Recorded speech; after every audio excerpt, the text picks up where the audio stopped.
Aucune paix authentique ne peut naître d'une idéologie. L'idéologie ne touche pas l'homme au niveau du cœur. Elle n'est jamais une réconciliation fondamentale avec soi-même et avec les autres.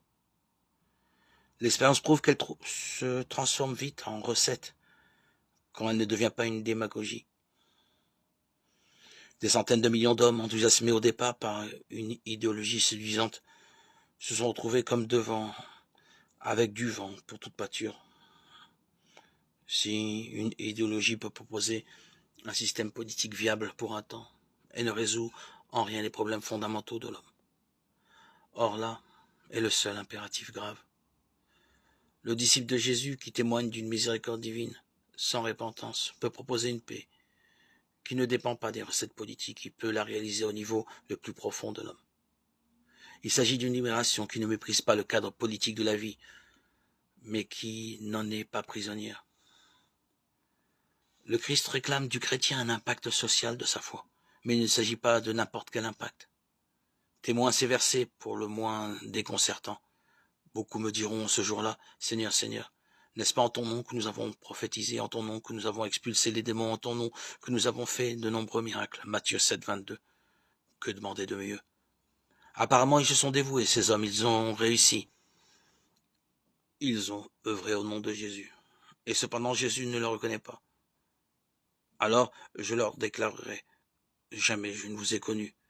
Écartez-vous de moi, vous tous qui violez la loi. Matthieu 7, 23. Jésus ne donne pas en clair la raison de ce rejet, mais ne peut-on la deviner? Ces hommes ont porté du fruit, mais quel fruit? Déjà les versets précédents évoquaient ce problème. Gardez-vous des faux prophètes, qui viennent à vous sous des dehors de brebis, mais au-dedans sont des loups ravisseurs. C'est à leurs fruits que vous les reconnaîtrez. Cueille-t-on des raisins sur les épines ou des figues sur les chardons? Matthieu 7, 15, 16. Quels sont ces fruits que Jésus ne reconnaît pas comme authentiques? Le critère pour en juger ne peut être que la miséricorde. Il peut y avoir des réalisations politiques, sociales, économiques qui connaissent quelques succès sans pour autant comporter de miséricorde. Séduire les hommes de manière périphérique, se dévouer pour satisfaire un besoin affectif, œuvrer pour donner libre cours à un besoin d'action, toutes ces motivations peuvent rendre un homme opérationnel et l'amener à des réalisations louables. Mais si ces motivations ne sont pas épurées, l'action ainsi réalisée est sans lendemain, parce que sans profondeur, ne peut atteindre le cœur que ce qui vient du cœur. Et se repose l'éternelle question du discours sur la montagne, qu'y a-t-il dans le cœur? De la réponse à cette question dépend l'efficacité chrétienne et humaine de l'action. Ceux qui ne proposent qu'une paix d'apparence violent la loi. Car la loi est miséricorde reçue et donnée, réconciliation fondamentale. Une société ne peut se construire sans ses assises. Sinon, elle est vouée à l'échec à terme.